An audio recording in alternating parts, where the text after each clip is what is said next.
আসসালামু আলাইকুম প্রিয় দর্শক, স্বাগত জানাচ্ছি আমার দেশ মিড ডে নিউজে। সঙ্গে আছি আরমান মুজাহিদ। শুরুতে জানবো সংবাদ শিরোনাম।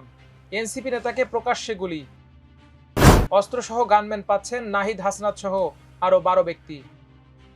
খালাস চেয়ে সাবেক আইজিপি মামুনের আপিল। নির্বাচনের আগে হাদি হত্যার বিচার নিশ্চিত করতে হবে, ইনকিলাব মঞ্চের হুঁশিয়ারি। আমার দেশ পুনঃপ্রকাশের আজ প্রথম বার্ষিকী। ফিলিস্তিনের পশ্চিম তীরে আরও 19 বসতি স্থাপনের অনুমতি ইসরায়েলের। এতক্ষণ শুনছিলেন সংবাদ শিরোনাম, এবার বিস্তারিত। জাতীয় নাগরিক পার্টি এনসিপির খুলনা বিভাগীয় কমিটির আহ্বায়ক মোহাম্মদ মোতালেব শিকদার গুলিবিদ্ধ হয়েছেন। সোমবার দুপুর 12টার দিকে গুলিবিদ্ধ হন তিনি। তাকে উদ্ধার করে খুলনা মেডিকেল কলেজ হাসপাতালে নেওয়া হয়েছে বলে জানা গেছে। এনসিপির যুগ্ম মুখ্য সংগঠক ডাক্তার মাহমুদা মিতু সামাজিক মাধ্যমে এই তথ্য জানিয়েছেন। মাহমুদা মিতু ফেসবুক পোস্টে বলেন, এনসিপির খুলনা বিভাগীয় প্রধান ও শ্রমিক শক্তির কেন্দ্রীয় সংগঠক মোতালেব শিকদারের ওপর কিছুক্ষণ আগে গুলি চালানো হয়েছে। তাকে আশঙ্কাজনক অবস্থায় খুলনা মেডিকেল কলেজে নেওয়া হয়েছে। প্রাথমিকভাবে জানা গেছে, হামলার কারণ ও সংশ্লিষ্টদের বিষয়ে তদন্ত শুরু হয়েছে। পুলিশ ও সংশ্লিষ্ট কর্তৃপক্ষ এই ঘটনার বিষয়ে আনুষ্ঠানিক বিবৃতি প্রকাশের প্রস্তুতি নিচ্ছে। এনসিপির শীর্ষ নেতারা হামলার তীব্র নিন্দা জানিয়েছেন এবং দ্রুত তদন্ত ও অভিযুক্তদের শনাক্ত করার জন্য প্রশাসনের প্রতি আহ্বান জানিয়েছেন। এদিকে বাংলাদেশের ভূরাজনৈতিক মানচিত্রে অস্থিরতা ও কিছুটা আতঙ্কের ছায়া ঘনীভূত হচ্ছে। গত বছরের 5 আগস্টের ছাত্র জনতার ঐতিহাসিক বিপ্লবের পর রাষ্ট্রের সার্বভৌমত্ব ও জনগণের মৌলিক অধিকারের প্রশ্নে যারা আপোষহীন তাদের টার্গেট করা হচ্ছে। বিশেষ করে ভারতের একপাক্ষীয় নীতি ও আধিপত্যবাদের বিরুদ্ধে যারা রাজপথ ও কলমে সোচ্চার, তাদের স্তব্ধ করার এক সুদূর প্রসারী নীল নকশা বাস্তবায়নের কিছু গুরুতর ইঙ্গিত পাচ্ছে নিরাপত্তা সংস্থাগুলো। সম্প্রতি ইনকিলাব মঞ্চের সংগঠক শরীফ ওসমান হাদির ওপর প্রকাশ্য দিবালোকে সাবেক ছাত্রলীগ নেতা ফয়সাল করিম মাসুদের গুলি এ আশঙ্কাকে রাজপথ থেকে নীতি নির্ধারণী মহলে নিয়ে এসেছে। নিরাপত্তা সংশ্লিষ্টদের মতে, বাংলাদেশের অভ্যন্তরীণ রাজনীতিতে দিল্লির প্রভাবমুক্ত স্বাধীন পররাষ্ট্রনীতির দাবি তোলা ব্যক্তিরা এখন একটি বিশেষ হিট লিস্টের লক্ষ্যবস্তু। এ বিষয়টিকে মাথায় রেখে জুলাই যোদ্ধা, সমন্বয়ক ও সংসদ সদস্য প্রার্থী এবং বিভিন্ন রাজনৈতিক দলের শীর্ষ নেতাদের ব্যক্তিগত নিরাপত্তা নিশ্চিতে উদ্যোগ নিয়েছে সরকার। এরই অংশ হিসেবে জুলাই আন্দোলনে অংশগ্রহণকারী সম্মুখ সারির কয়েকজনকে গানম্যান দেওয়া হয়েছে। তাদের ব্যক্তিগত অস্ত্রের লাইসেন্স দেওয়ার বিষয়টিও প্রক্রিয়াধীন রয়েছে। এই তালিকায় রয়েছেন অন্তর্বর্তী সরকারের সাবেক উপদেষ্টা ও জাতীয় নাগরিক পার্টি এনসিপির আহ্বায়ক, এনসিপির দক্ষিণ অঞ্চলের মুখ্য সংগঠক হাসনাত আবদুল্লাহ, সিনিয়র যুগ্ম সদস্য সচিব তাসনিম জারা ও উত্তর অঞ্চলের মুখ্য সংগঠক সার্জিস আলম। এছাড়া বেশ কয়েকজন রাজনীতিক ও সংসদ সদস্য প্রার্থী গানম্যান ও অস্ত্রের লাইসেন্স চেয়ে আবেদন করেছেন।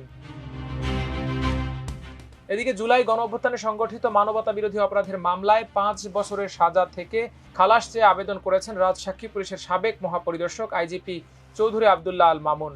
সোমবার সুপ্রিম কোর্টের এক সূত্র জানায়, গত 17 ডিসেম্বর এই আপিল করা হয়েছে। 2024 সালের জুলাই আগস্টের গণঅভ্যুত্থানে সংগঠিত মানবতা বিরোধী অপরাধের মামলায় আন্তর্জাতিক অপরাধ ট্রাইব্যুনাল 1 ক্ষমতাচ্যুত প্রধানমন্ত্রী শেখ হাসিনা ও সাবেক স্বরাষ্ট্রমন্ত্রী আসাদুজ্জামান খান কামালকে মৃত্যুদণ্ড ও রাজসাক্ষী সাবেক আইজিপি চৌধুরী আবদুল্লাহ আল মামুনকে 5 বছরের কারাদণ্ড দেয়। গত 17 নভেম্বর বিচারপতি মোহাম্মদ গোলাম মুর্তুজা মজুমদারের নেতৃত্বাধীন 3 সদস্যের ট্রাইব্যুনাল ওই রায় ঘোষণা করেন। রায়ের দণ্ডের সঙ্গে শেখ হাসিনা ও আসাদুজ্জামান খান কামালের সম্পদ বাজেয়াপ্ত করারও নির্দেশ দেওয়া হয়। পাশাপাশি শহীদদের পরিবার এবং আহতদেরও যথাযথ ক্ষতিপূরণ দেওয়ার নির্দেশও দেওয়া হয়েছে। এছাড়া অপর অভিযোগে শেখ হাসিনা ও আসাদুজ্জামান খান কামালকে আমৃত্যু কারাদণ্ড দেওয়া হয়। তবে ওই আমৃত্যু কারাদণ্ডের বিরুদ্ধে গত 15 ডিসেম্বর আপিল করেছে প্রসিকিউশন। ওসমান হাদির হত্যাকারী কারা সেটা না জানিয়ে তড়িঘড়ি করে নির্বাচন দিয়ে চলে যাবেন, এটা হবে না। নির্বাচনের আগে বিচার নিশ্চিত করতে হবে, এর আগে কোনো নির্বাচন হবে না বলে অন্তর্বর্তী সরকারকে হুঁশিয়ারি দিয়েছেন ইনকিলাব মঞ্চের সদস্য সচিব আবদুল্লাহ আল জাবের। সোমবার দুপুরে রাজধানীর শাহবাগে ঢাকা সংবাদ সম্মেলন থেকে এ হুঁশিয়ারি দেন তিনি। প্রধান উপদেষ্টা অধ্যাপক ডক্টর মোহাম্মদ ইউনূসের উদ্দেশ্যে জাবের বলেন, আপনি বলেছেন আপনি শরীফ ওসমান হাদিকে ধারণ করেন, কিন্তু একবারের জন্যও জানাজার ময়দানে আপনি বলেননি এই খুনিদের বিচারের ব্যাপারে আপনি কি করবেন। এত বড় একটা হত্যাকাণ্ড হলো, এর বিচারের জন্য আপনি কি কি পদক্ষেপ নেবেন সেটা আপনার মুখ থেকে শুনতে পারিনি। আপনার যে অসহায়ত্ব আমরা সেটা দেখতে পেয়েছি, সেটা কিসের জন্য আমরা তা জানতে চাই। আপনাকে কে অসহায় করে তুললো সেটা জানতে চাই। তিনি বলেন, বাংলাদেশের জনগণ শুধু রক্ত দিয়ে যাবে সেটা শেষ, এখন থেকে রক্ত দেব না। যারা আমার ভাইকে হত্যা করেছে তাদের বের করার দায়িত্ব পালন করতে না পারলে বাংলাদেশের জনগণ কিন্তু রক্ত নেওয়া শুরু করে দেবে। রক্তপাত একবার শুরু হয়ে গেলে আপনারা কিন্তু সেটা থামাতে পারবেন না। জাবের আরো বলেন, আপনাদের হুঁশিয়ার করে বলতে চাই, ওসমান হাদির হত্যার সাথে জড়িত তাদের দ্রুত গ্রেপ্তার করুন। এদিকে আমার দেশ পুনঃপ্রকাশের আজ প্রথম বার্ষিকী। ফ্যাসিবাদের রোশানলে পড়ে বন্ধ হওয়ার 11 বছর পর 2024 সালের 22 ডিসেম্বর পাঠক প্রিয় এ দৈনিক পুনঃপ্রকাশিত হয়। নানা প্রতিকূলতার মধ্যে স্বল্প সময়ের প্রস্তুতিতে সীমিত অর্থ ও জনবল নিয়ে প্রকাশের প্রথম দিনই সাড়া ফেলে আমার দেশ। প্রথম সংখ্যাটি বাজিমাত করে। জুলাই আন্দোলন দমনে ভারতকে দিয়ে বাংলাদেশে আক্রমণের ষড়যন্ত্র ফাঁস করে সারা দেশে আলোড়ন সৃষ্টি করে ফ্যাসিস্ট শেখ হাসিনার আমলে গায়ের জোরে বন্ধ করে দেয়া আমার দেশ। গত বছর পুনঃপ্রকাশের সময় পত্রিকাটি জুলাই বিপ্লবের চেতনাকে জাগ্রত রাখার অঙ্গীকার করেছিল। সে অঙ্গীকার রক্ষায় পত্রিকাটি তার প্রথম পুনঃপ্রকাশের কর্মসূচি জাঁকজমকপূর্ণ না করার সিদ্ধান্ত নেয়। জুলাই বিপ্লবের অগ্রভাগের সৈনিক শরীফ ওসমান হাদির নৃশংস হত্যাকাণ্ডে শোকাহত আমার দেশ পরিবার। এই পরিপ্রেক্ষিতে আজকের দিনে নির্ধারিত সব আয়োজন বাতিল করে অনাড়ম্বরভাবে পালন করা হচ্ছে। পুনঃপ্রকাশের পর গত 1 বছর নির্বিঘ্ন পথ চলতে পাশে থাকার জন্য পাঠক কুলের প্রতি কৃতজ্ঞ আমার দেশ পরিবার। সর্বাত্মক সহায়তার জন্য বিজ্ঞাপনদাতা, সংবাদপত্র বিক্রেতা, এজেন্ট ও শুভানুধ্যায়ীদের প্রতি আন্তরিক ধন্যবাদ জানিয়ে আগামী দিনেও পাশে থাকার প্রত্যাশা ব্যক্ত করছে আমার দেশ। প্রথম দিনে আলোড়ন সৃষ্টি ছাড়াও 1 বছরে আমার দেশ সাড়া জাগানো বহু প্রতিবেদন করেছে। স্বাধীনতা ও সার্বভৌমত্ব প্রশ্নে আপোষহীন আমার দেশ তার সংবাদ পরিবেশনে ভারতীয় আধিপত্যবাদ বিরোধী অবস্থানকে সর্বাধিক প্রাধান্য দিয়েছে। স্বাধীনতার পাশাপাশি পরিপূর্ণভাবে ধারণ করেছে জুলাই বিপ্লবের চেতনা। ছাপা পত্রিকার পাশাপাশি আমার দেশ ই-ভার্সন, অনলাইন পোর্টাল, ইউটিউব চ্যানেল ও ফেসবুকের মতো ডিজিটাল প্ল্যাটফর্মও জনপ্রিয়তা পেয়েছে।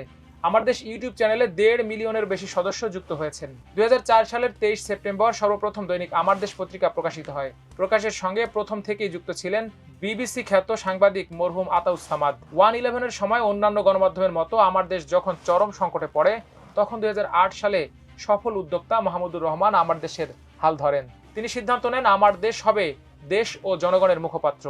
তিনি পত্রিকা প্রকাশের সময়কালের স্লোগান আমার দেশ সবার কথা বলে পরিবর্তন করে আমার দেশ স্বাধীনতার কথা বলে পুনর্নির্ধারণ করেন। 2009 সালের নির্বাচনের পর আওয়ামী লীগ ক্ষমতায় আসার পর আমার দেশ সরকারের রোশানলে পড়ে। ফ্যাসিস্ট শেখ হাসিনা ও তার ছেলে সজীব ওয়াজেদ জয়ের দুর্নীতি, সরকার কর্তৃক বিচার বিভাগ ক্রীড়নক হিসেবে ব্যবহার সহ নানা অপকর্ম তুলে ধরে একের পর এক আলোচিত সংবাদ পরিবেশন করতে থাকে আমার দেশ। এর জেরে 2010 সালের 1 জুন আমার দেশ পত্রিকা বন্ধ করে দেয় সরকার। পত্রিকাটির কার্যালয় রাতভর অবরুদ্ধ রেখে আমার দেশ সম্পাদককে গ্রেপ্তার করা হয়। আইনি প্রক্রিয়ায় ওই দফায় 10 দিনের মাথায় পত্রিকাটি প্রকাশিত হয়। এরপর শেখ হাসিনা সরকার 2013 সালের 11 এপ্রিল পত্রিকাটি দ্বিতীয় দফায় বন্ধ করে দেয়। সিল করে দেয়া হয় ছাপাখানা। গ্রেপ্তার করা হয় সম্পাদক মাহমুদুর রহমানকে। 2013 সালের 11 এপ্রিল পতিত ফ্যাসিস্ট সরকারের দেয়া সেই তালা খুলতে সময় লেগেছে 11 বছর। এদিকে ফিলিস্তিনের গাজা উপত্যকায় চলমান যুদ্ধবিরতির মধ্যে প্রস্তাবিত ফিলিস্তিন রাষ্ট্রের অপর অংশ পশ্চিম তীরে নতুন করে 19টি বসতি স্থাপনের অনুমোদন দিয়েছে ইসরায়েল। দেশটির কঠোর ডানপন্থী রাজনীতিবিদ ও বর্তমান অর্থমন্ত্রী বেজালেল স্মোত্রিচ এ তথ্য নিশ্চিত করেছেন। বিবিসিকে দেয়া এক সাক্ষাৎকারে স্মোত্রিচ জানান, তিনি ইসরায়েলের প্রতিরক্ষা মন্ত্রী ইসরায়েল কাত্তাজের কাছে এ বিষয়ে একটি প্রস্তাব উত্থাপন করেছিলেন, যা গতকাল অনুমোদন পেয়েছে। তার ভাষ্য অনুযায়ী প্রস্তাবিত স্বাধীন ও সার্বভৌম ফিলিস্তিন রাষ্ট্রের প্রতিষ্ঠানকে বাধাগ্রস্ত করতেই এই সিদ্ধান্ত নিয়েছে ইসরায়েল সরকার। স্মোত্রিচ নিজেও পশ্চিম তীরে বসবাসকারী একজন দখলদার বসতি স্থাপনকারী। তিনি পশ্চিম তীর অঞ্চলে বসবাসরত ইসরায়েলি সেটেলারদের মধ্যেই অন্তর্ভুক্ত। দর্শক, আজ এ পর্যন্তই। সবাই ভালো থাকুন, সুস্থ থাকুন, থাকুন আমার দেশের সঙ্গে। আল্লাহ হাফেজ।